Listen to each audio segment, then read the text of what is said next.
엿새 뒤에 예수님께서 베드로와 야고보와 요한만 따로 데리고 높은 산에 오르셨다. 그리고 그들 앞에서 모습이 변하셨다. 그분의 옷은 이 세상 어떤 마전장이도 그토록 하얗게 할 수 없을 만큼 새하얗게 빛났다. 그때 엘리야가 모세와 함께 그들 앞에 나타나 예수님과 이야기를 나누었다. 그러자 베드로가 나서서 예수님께 말하였다. 스승님, 저희가 여기에서 지내면 좋겠습니다. 저희가 초막 셋을 지어 하나는 스승님께, 하나는 모세께, 또 하나는 엘리야께 드리겠습니다. 사실 베드로는 무슨 말을 해야 할지 몰랐던 것이다. 제자들이 모두 겁에 질려 있었기 때문이다. 그때 구름이 일어 그들을 덮더니 그 구름 속에서 이는 내가 사랑하는 아들이니 너희는 그의 말을 들어라 하는 소리가 났다. 그 순간 그들이 둘러보자 더 이상 아무도 보이지 않고 예수님만 그들 곁에 계셨다. 네. 예수의 영광스러운 변모라고 하는 이 대목을 읽으면서 이것도 역시 삼위일체 신비인 둘이 아닌 하나인 영성, 이 현존 영성으로 읽으니까 너무너무 새롭고 이렇게 볼 수 있다라고 하는 게 정말 감격적인 내 얘기처럼 아주 새롭게 읽을 수 있었어요.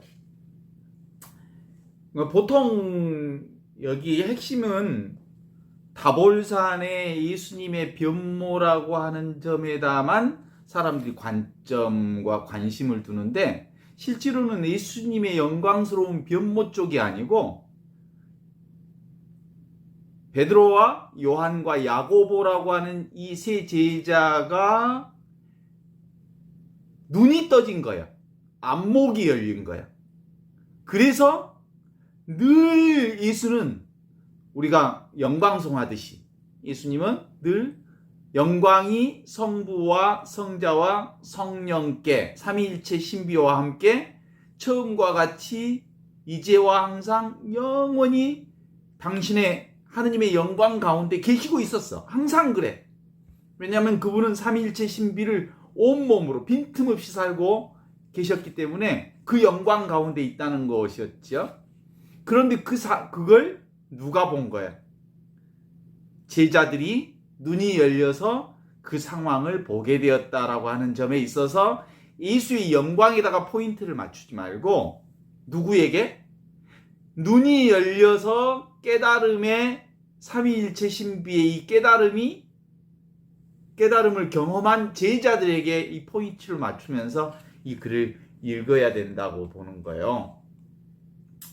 그러니까 먼저 그 12제자 중에 베드로와 요한과 야고보만 데리고 다볼산으로 올라갔다. 이렇게 기록되어 있잖아요. 그러고 보면 베드로와 요한과 야고보는 그리스도의 핵심 제자들이지. 요즘에 윤석열 주변에 있는 사람을 윤핵관이라고 그런 것처럼 예수님의 가장 사랑받는 제자 셋이 아마 이 양반들이 아니었을까라는 생각이 들고, 예수의 이 현존 삼위일체 신비를 가장 직접적으로 잘 알아듣는 제자가 있었다면 이 세 제자였기 때문에 이들을 특별히 다볼산에 같이 갔다라고 하는 것으로 되어 있죠. 여기서 그의 예수님의 옷은 세상의 어떤 마전장이보다도 더 희게 할 수 없을 만큼 새하얗고 눈부셨고, 그 자리에 엘리야와 모세와 함께 예수가 함께 이 얘기를 하고 있었는데 너무너무 황홀하고, 그리고 그분의 그 영광스러운 그 모습을 보고 베드로가 놀랍게 고백을 하지요. 먼저 이 셋을 데리고 올라가는 이유가 뭘까? 이 양반들이 이 세 제자가 눈이 뜨는 시절 인연이 맞닥뜨린 거예요. 예수님이 알아본 거예요. 아, 이 친구들이 이제 눈이 열릴 시기가 됐구나 라는 걸 알아보고 다볼산에 데리고 간 거죠. 그래서 예수 그리스도의 그 영광을 보여준 거죠. 근데 실제로 예수가 보여준 게 아니라 누가 본 거야? 제자들의 눈이 떠진 거예요. 안목이 열린 거지. 그런 것처럼 늘 예수님은 제자들에게 와서 보라 이런 얘기를 자주 하시잖아요. 그건 이 삼위일체 신비는 언어로서 누가 가르침을 주고 그 가르침을 받고 이런 방식이 아니라는 거예요. 이건 이해하는 방식도 아니고 이건 그냥 즉시 경험하고 체험하고 몸으로 알아듣는 안목이 열리는 방식이지. 그죠? 야훼 이레라는 말이 있죠? 하느님께서 모든 것을 다 마련해 놓으셨다라는 뜻인데 그건 이제 하느님께서 모든 것을 마련해 놓으셨다는 것을 무엇을? 삼위일체 하느님, 둘이 아닌 이 하느님의 한 분이신 하느님을 경험한 자가 본 자가 고백할 때 하느님께서 모든 것을 다 마련하셨다라고 고백한 거지. 그러나 핵심은 뭐야? 하느님을 본 거지. 야훼 이레라는 말은. 야훼 이레라는 말 자체가 야훼가 하느님이잖아요. 이레가 보다라는 뜻이거든요. 하느님을 보다. 그러니까 둘이 아닌 이것을 보았더니 비로소 하느님께서 온 세상 모든 것을 빈틈없이 하나도 부족함 없이 마련해 놓으셨다는 것을 알아차린 거지. 그래서 야훼 이레라고 그러는 거예요. 그런데 대부분 이제 그걸 해석하는 사람들은 하느님을 보았다는 말보다는 고백에다가 포인트를 맞춰서 하느님께서 모든 것을 다 마련해 놓으셨다라는 것을 야훼 이레라고 번역을 해. 근데 실제로는 뭐예요? 하느님을 본 사람은 하느님께서 모든 것을 다 마련해 놓으셨다는 사실을 알아차린 거예요. 그래. 오늘 본 것도 야고보와 베드로와 요한과 야고보의 눈이 확 열리면서 예수님이 새하얗고 눈부시게 빛나는 예수의 모습도 보고 그 다음에 모세와 엘리야를 만나는 장면을 본 거야. 이게 뭐예요? 이게 다른 의미가 있지 않아. 시간과 공간을 초월해 계시는, 시간과 공간을 초월했다기보다는 시간과 공간이 따로 있지 않아. 지금 이 순간 안에, 지금 여기 영원한 지금 속에 시간도 있고 공간도 있고, 그래서 시간을 뛰어넘으니까 그 안에서 예수님의 참모습을 본 거예요. 시공간을 떠오르신 참모습이 뭐예요? 새하얗고 눈부시게 빛나는 예수님의 모습. 예수님이 뭐예요? 곧 나는 빛이다, 나는 길이다, 나는 진리다, 나는 생명이다. 그 자체를 본 거예요. 예수님의 참모습을. 예수님의 참모습을 보았더니 말로 표현할 수 없어. 그래서 그들은 해보다 수천 배 더 밝은 빛이라고 말하는 것을 이렇게 새하얗고 눈부시게 빛나는 예수의 모습, 그리고 모세와 엘리야와 함께 대화하는 장면, 시간을 초월한 장면들을 본 거죠, 직접. 그런데 그날 제자들은 오늘 성경에 표현한 것에 의하면 베드로는 겁에 질려 이렇게 나와. 겁에 질렸다는 얘기가 나오거든요. 아니, 예수님의 참모습을 봤는데 겁에 질렸을까? 예수님의 예수님의 참모습을 본 사람이 겁에 질렸을까? 겁에 질렸다기보다는 사실은 예수님의 참모습을 보면서 색다른 모습을 본 거예요. 색다른 모습이 예수님의 참모습이죠. 그게 바로 무슨 모습일까? 예를 들면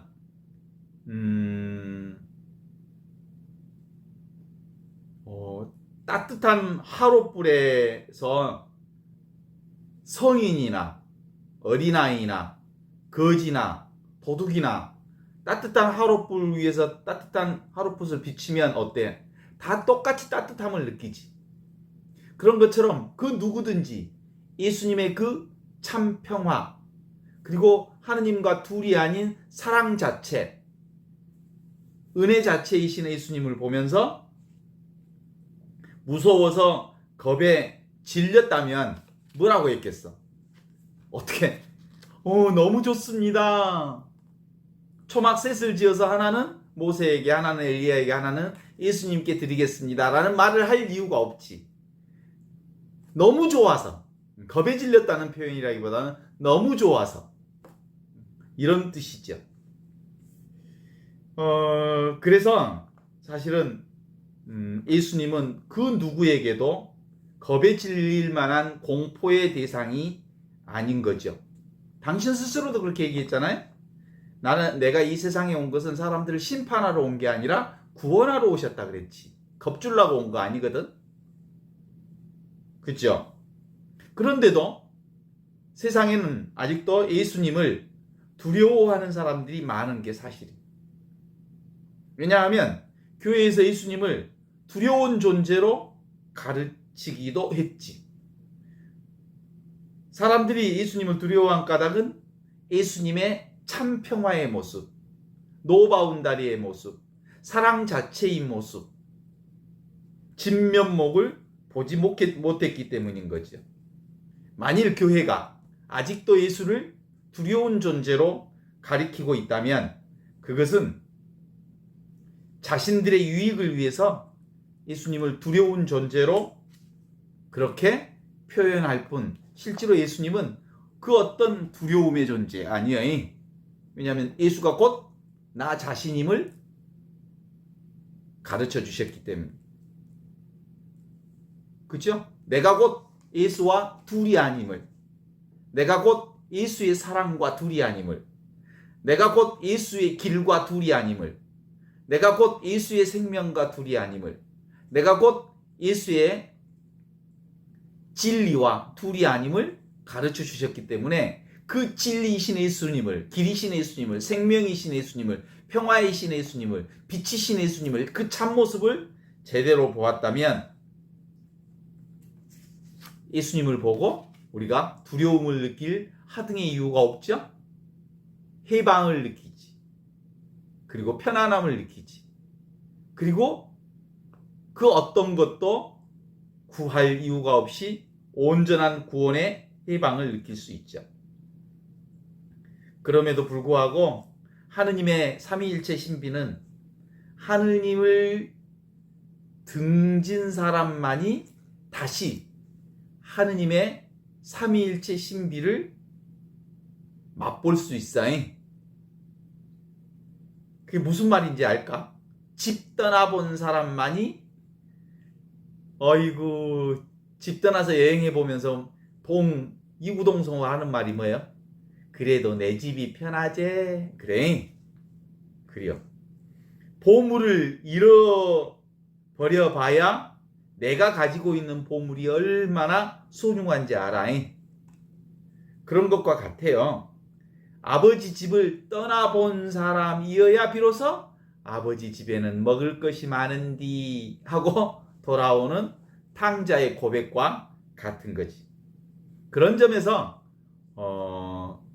정말 집을 떠난 사람들은 어떤 의미로 보면 예수님을 두려워하는 마음을 가졌던 사람들이 직접 예수님의 참 모습을 보면 예수님이 얼마나 우리에게 우리의 길이요 진리요 생명 자체이신 그분이신 것을 알게 될 거거든요. 그렇습니다. 베드로를 비롯하여 세 제자가 결국은 무서워서 겁에 질린 게 아니라 직접 예수님의 그 참모습을 겪어보지 못했기 때문에 그냥 무서워서 겁에 질린 게 아니라고 알아두는 것이 훨씬 더 좋겠죠? 세상에 오실 때 예수님의 참모습인 예수님이 빛으로 진리로 그 자체로 오지 않고 사람으로 오셨을까? 한번 생각해 보면 예수님이 사람으로 오신 이유는 너무 당연하잖아요. 만일 우리가 내 몸을 바꿀 수 있는 능력이 있다고 가정을 했을 때 까치한테 이 기쁜 소식을 알려주려면 어떻게 해야 돼? 내가 까치라는 존재가 되어서 까치의 말을 하고 까치의 느낌이 되어서 까치에게 기쁜 소식을 전해줄 수 있지. 그쵸?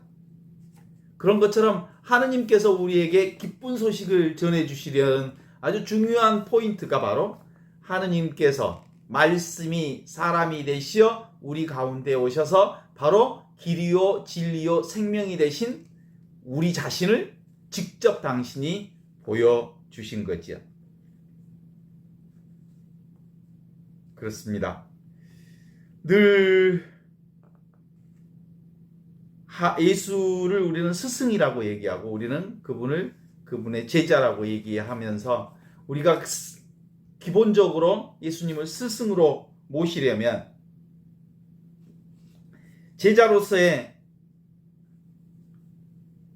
제자로서의 모습을 갖추고 있어야 예수의 참모습을 볼 수 있어요. 제자의 참모습은 뭐냐면 너희가 내 제자가 되려거든 나를 따르려거든 제 십자가를 지고 나를 따라야 한다. 따르는 첫 번째 조건은 내가 따로 있다는 생각을 내려놓아야 비로소 따로 있지 않는 너와 나의 한 몸인 이 진리를 참모습을 볼 수 있는 거다 라는 의미에서 그렇게 예수님이 당신의 모습을 우리에게 보여주신 거죠. 그래요. 예수님의 참모습은 바로 모든 것이다.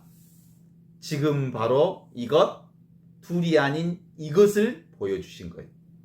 그러니까 실제로 그게 눈이 열려서 둘이 아닌 하나로 계신 예수님을 알아보게 되는 건 누구든지 다 예수님의 그 모습을 볼 수 있지만 그것은 인간의 노력이 아니고 어느 시기 어느 때가 되면 자동적으로 둘이 아닌 그것이 하나이고 그것이 예수님과 따로가 아닌 하나임을 알게 되는 거죠. 그 중에 또 모세와 엘리야를 만났다라고 하는 것은 특별히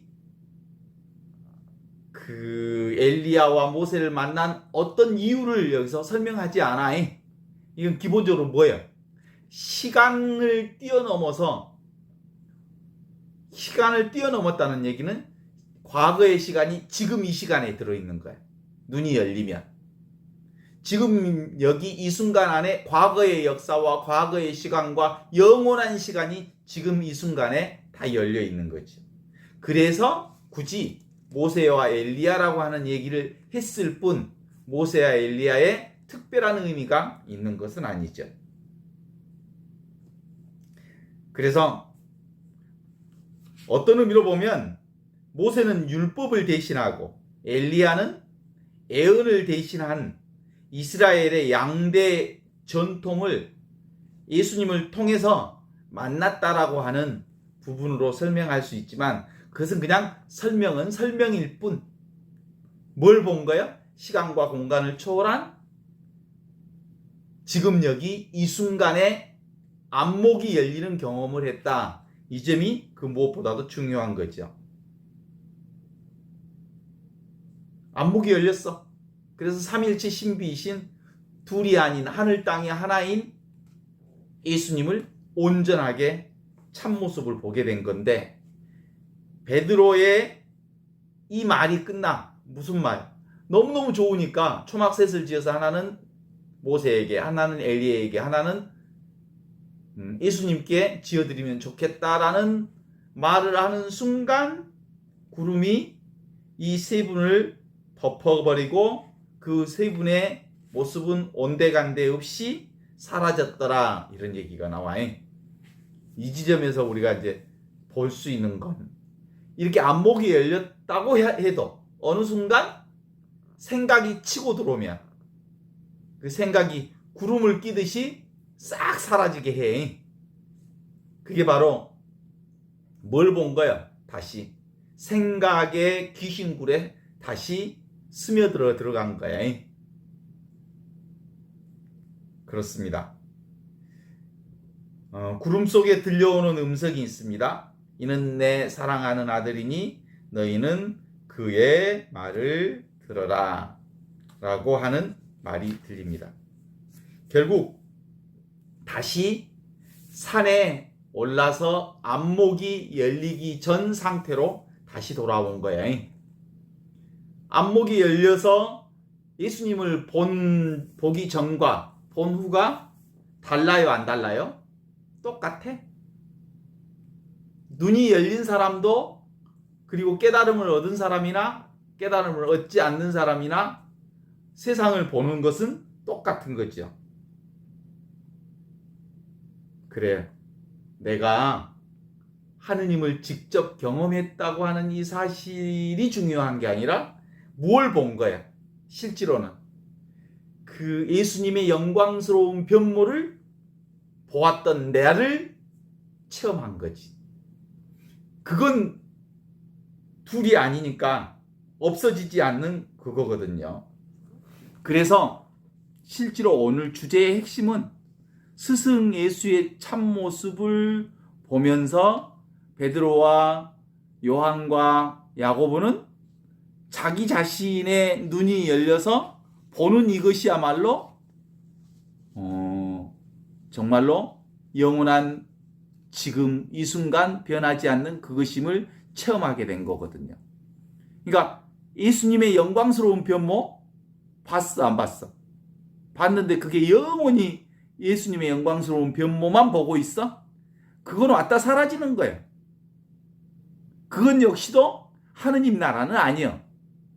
뭐가 하느님 나라냐면 그것을 보기 전도 있었던 이것, 본 후에도 있었던 이것, 그 영광스러운 변모를 본 이것, 이것은 변하지 않는 지금 여기 살아있는 이것이거든. 바로 이것을 발견하면, 이것 가운데 있으면 사실은 예수님의 영광스러운 변모를 보든 안 보든 이것을 아는 것, 영광스러운 변모를 본 게 중요한 게 아니라 그 변모를 보는 이것이 분명히 내게 있다는 사실을 아는 것, 그것이 바로 이는 내 사랑하는 아들이니 너희는 그의 말을 들으라 라고 할 때 그의 말이란 바로 지금 여기 이것을 나의 참된 주인, 예수님도 그것이 있었거든요. 예수님도 지금 여기 이것, 그것으로 둘이 아닌 하나를 산 것처럼 우리도 지금 여기 이것으로 둘이 아닌 하나를 살게 되는 거거든요. 그렇죠? 마리안나는 마리안나가 아니다. 마리안나는 이름이 마리안나일 뿐이야. 그러면 진짜 마리안나는 뭐예요? 이름도 존재도 아니므로 텅 비어 있지만 모든 것을 알아차리는 그것이 마리안나지. 꽃은 꽃이 아니지. 이름이 꽃이지. 무엇이 꽃이야 그러면? 지금 여기 그 꽃을 보는 이것. 이것이 꽃인 거예요. 그래서 하느님 나라는 머물러 있는 나라가 아니에요. 그래서 이것은 이것이 아니라 이름이 이것일 뿐이다. 그래서 모든 것은 진짜 실상은 뭐예요? 따로 없는 이것. 따로 없는 이것. 지금 여기 이것. 허공이면서 모든 것을 다 볼 줄 아는 이것.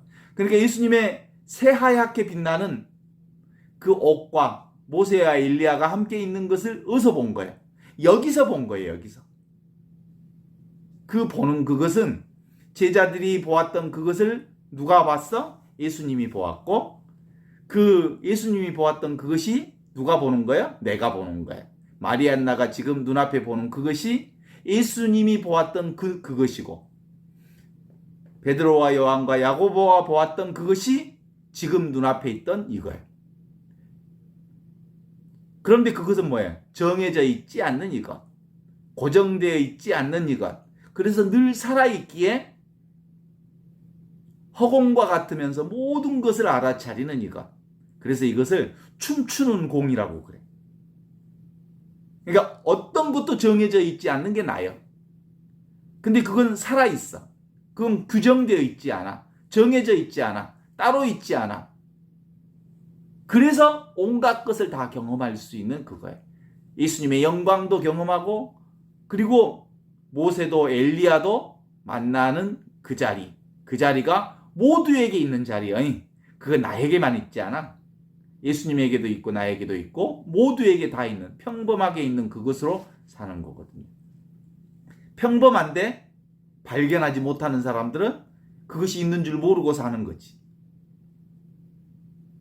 그래서 이 하느님 나라는, 눈에 보이지 않는 이 하느님 나라는 눈에 보이는 이 세상과 둘이 아니다. 왜냐하면 따로 있지 않으니까. 그러니까 눈에 보이는 모든 것이 다 나요. 나와 둘이 아니요. 내가 없이는 눈앞에 보이는 그 세상이 도대체가 있을 수가 없거든. 그래서 실제로 이 텅 비어 있지만 모든 것을 알아차리는 이것은 정해져 있지 않기 때문에 세상 온갖 것들을 다 경험할 수 있는 이것으로 살고 있거든요. 이 세상에 보는 경험, 듣고 있는 경험, 느끼는 경험, 깨닫는 경험, 아는 경험, 그건 바로 예수님의 삼위일체 신비를 늘 경험하는 경험, 신비, 그 경험 그 자체인 거거든요. 우리가 꿈속에서도 보고 듣고 느끼고 말하고 그러잖아요. 꿈속에서 다 하느님 나라의 신비를 경험해. 그런데 그건 꿈이야. 경험하는 모든 것은. 그래, 안 그래? 꿈이니까. 근데 그 꿈을 경험하는 이것은 너무 명백하고 자명하게 눈앞에 이것으로 있잖아. 모든 것을 경험하는, 알아차리는 이것. 이게 이것으로 산다고. 마리안나 고향이 어디요? 광주. 광주 하면 내가 태어난 고향이 눈에 선하게 떠오르지요? 옛날 집도? 그 고향이 떠오르는 그 자리가 눈앞에서 떠오르잖아. 그것으로 산다고. 미래를 상상할 수 있고, 과거를 상상할 수 있고, 고향을 상상할 수 있고, 옛날 어린 시절들을 상상할 수 있는 경험이 어디서 있어? 지금 눈앞에 이 경험, 지금 여기 이 경험으로 꽃도 보고, 사람도 보고, 소리도 듣고, 보고 듣고 느끼고 말하는 모든 것들이 과거도 경험하고, 지금도 경험하고, 그렇지. 이것이 바로 우리는 늘 나를 이렇게 경험하면서 살고 있잖아요. 그걸 뭐라고 해? 자신이 자신을 경험하며 사는 것. 그것이 나의 삶이고 모든 것이야. 내가 나를 경험하며 사는 것. 하느님이 하느님을 경험하며 사는 것. 그것이 오늘 하루 종일 내가 나를 경험하면서 살았어요. 오늘 하루 종일 내가 나를 만났어. 그죠? 이게 바로 눈이 열리면 베드로와 요한과 야고보가 바로 이 자리에서 예수님의 영광을 보고, 그리고 모세와 엘리야를 보았던 그 자리가 지금 바로 이 자리라는 거거든요. 그러니까 오직 지금 여기 나뿐이다라는 생각을 하지 않을 수가 없어요. 나의 생각도 이것이고 나의 느낌도 이것이고 내가 산책하면서 보던 꽃도 이것이고 나의 감정도 이것이고 다 나여. 나 아닌 게 없어. 나는 나를 경험하면서 살아. 이것이 바로 내가 하느님 나라를 경험하는 것, 둘이 아닌 하느님 나라를 사는 것으로 볼 수 있죠. 그렇잖아요? 사람을 보는데 사람도 없고, 엄마를 보는데 엄마도 없고, 이것뿐이야 사실은. 성부를 보는데 성부가 없어. 성자를 보는데 성자가 없어. 성령을 보는데 성령이 없어. 나를 보는데 내가 없어. 뭐만 있어? 눈앞에 이것이 전부 나니까. 언어는 다르게 표현할 수 있지만 다 이것이 나요. 이것이 성령이고 이것이 성자고 이것이 나의 어머니고 이것이 사람이고. 그래서 결국은 나밖에 없다는 사람은 바로 모든 것 안에서 하느님의 영광을 체험하는 거거든요. 그래요. 문득 이것만 있다는 사실을 알아차리면 오늘 베드로와 요한과 야고보가 이게 천지개벽을 한 날이거든. 천지개벽을 해서 예수님의 삼위일체 신비를 본 거하고 같은 거거든. 그런데 우리가 지금 여기 이 자리를 확인한 사람은 온 세상 천지가 하느님의 영광에 쌓여 함께 예수님과 함께 이 자리를 살고 있음을 아는 거거든요. 뭐 때문에 그래? 내가 열린 전제이기 때문에 과거, 현재, 미래가 확 다 들어오는 거거든. 내가 울타리를 치고 있지 않기 때문에 통째로 다 나라고 하는 것을 열어있는 상태에서 보면 바로 이 자리를 살고 있음을 우리 스스로가 느끼게 되는 거거든요. 이것은 둘이지만 하나. 분별하면 둘이지만 분별하지 않으면 둘이 아닌 하나일 뿐이다. 그런 거죠. 그동안 우리는 사람들을 만나면서 왜 저 사람이 이렇게 시끄러웠지? 그렇게 보고 알았는데 저 사람이 왜 이렇게 시끄럽지? 알고 보니까 깨닫고 보니까 내 소리가 시끄러운 거야. 내가 시끄럽다는 것을 만들어낸 거야. 내가 이것저것을 내가 만들어낸 거야. 내가 나와 남이 따로 있다는 것을 내가 만든 거야. 내가 옳고 그름, 시비를 내가 구분하고 분별하면서 내가 힘들어하고 내가 아파하고 내가 짜증내고 내가 화내고 그런 거야. 근데 나라고 하는 게 열린 존재로서 무경계, 경계 없는 존재가 나라는 것을 알면 이제 더 이상 선과 악이 따로 있지 않아. 선이 악이고 악이 선이야. 악과 선은 늘 쌍으로 존재해서 선이 드러나는 것처럼 보이지만 선 안에 어두움, 악이 들어있어. 쌍으로 있어. 그래서 우리는 그동안 어떻게 살았어? 악을 버리고 선을 지키고 선택하는 것이 전통적인 신앙인 줄 알았어. 그런데 알고 보았더니 뭐요?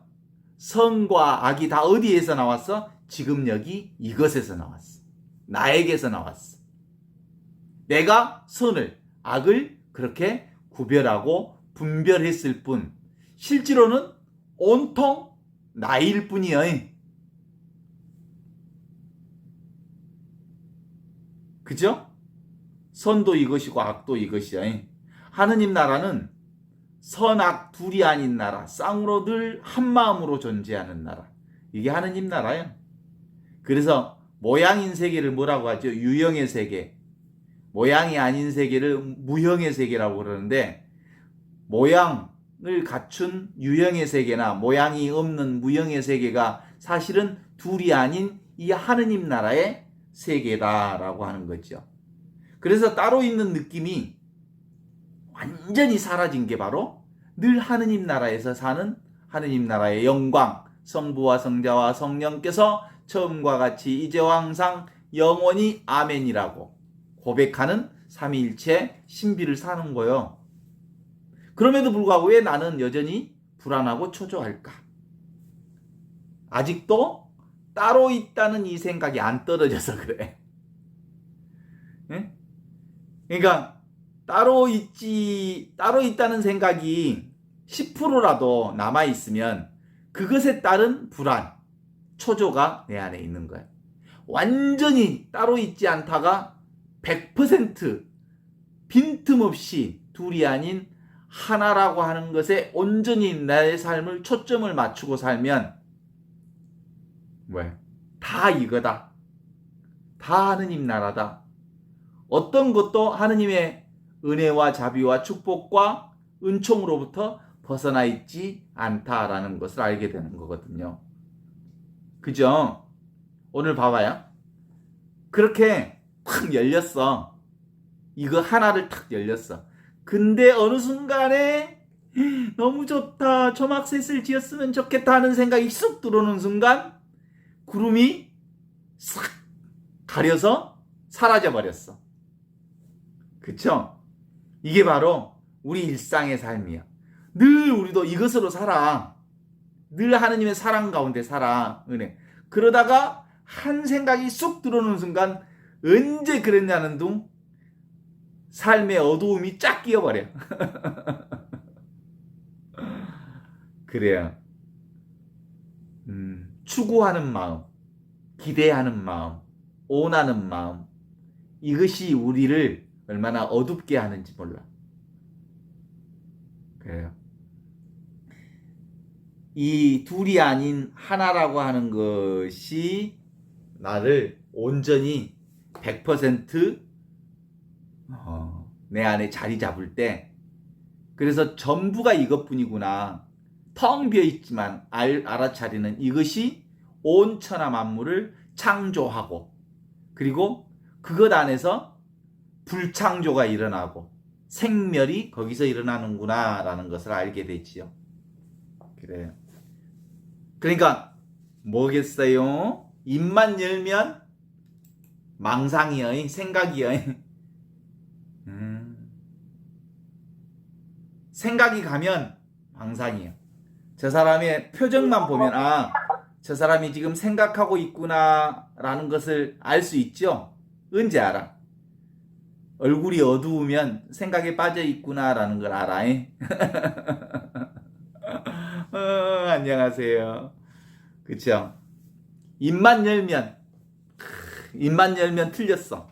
그냥 있는 그대로 우리는 하느님의 은혜와 은총과 축복 그 가운데 한가운데 살고 있다는 것을 누구든지 다 알 수 있는 거죠. 그러니까 내가 하는 생각, 내가 말하는 언어, 그것 정확하지 않아. 그건 다 생각에서 나온 것이어서 실제로 하느님의 온전한 축복과 은혜는 있는 그대로 지금 이대로 온전히 그것이 전부 그거다 이렇게 보는 거거든요. 우리 그래서 보통 성모님의 동정성을 뭐라고 그래? 뭐 생물학적 동정성을 얘기하는 거 아니잖아요. 자신의 생각이 조금도 끼어들지 않는 그 마음, 그것이 바로 동정 성모님께서 가지셨던 그 마음이에요. 내 생각이 조금도 끼어 있지 않는 온전히 있는 그대로의 하느님의 그것을 수용하고 받아들이는 그 마음. 그래요. 봐요. 그랬더니 자기 마음을 텅 비워놨더니 무슨 일이 일어났는지 알아요, 오늘?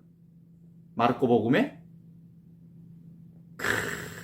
있는 그대로 자신을 내려놓았더니 베드로와 요한과 야고보가 온전히 마음이 열려서 예수님의 찬란한 변모를 보게 된 거죠. 그리고 모세와 엘리야와 예수님이 함께 대화하고 있는 장면이 쑥 들어온 거예요. 왜 그랬을까? 자신을 온전히 비워서 텅 비어 있는 상태이기에 하늘이 쑥 이미 있는 그 자리를 체험하게 되는 것인 거죠. 자, 이게 바로 무슨 순간? 개벽, 하늘이 열린 순간이에요. 그래서 또 한순간 너무 이쁘다, 너무 좋다, 초막셋을 지어야 되겠다라는 생각이 탁 끼는 순간 구름이 일고 하늘에서 이는 내 사랑하는 아들이니 너희는 그의 말을 들어라 하는 허공에서 들리는 말이 들린 거예요. 허공의 소리가 뭐야? 다시 내 소리요.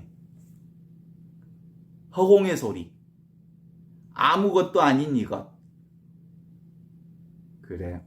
우리가 이 하느님의 이 현존 가운데 있으면 사실은 과거를 살지 않고 늘 현지 이 순간순간을 사니까 기억력이 점점 쇠퇴해져. 과거가 별로 기억나지 않아. 왜냐하면 마음에 담아둘 게 별로 없거든. 왜냐하면 마음에 담아둘 과거가 없거든. 그러니까 삶이 시끄럽지 않아. 삶이 시끄럽지 않지만 중요한 것은 점점점 나의 영적 상태가 예민해져. 나의 영적 상태가 예민해지면 예민해질수록 어떤 상황이 내 안에 오냐면 과거에 내 안에 상처들이 이렇게 내가 묻어두었던 것들이 밖으로 드러나게 되기도 해. 내가 억압했던 것들이. 그래서 어떤 사람은 조심했던 자신의 행동이 아주 자연스러워지면서 언어가 과격해지기도 해. 어떤 사람에게는. 그렇단 말이에요. 그렇죠? 그래서 자기 자신을 잘 표현할 수 있게 되는 게 바로 이 현존 영성의 핵심이라고 말할 수 있죠.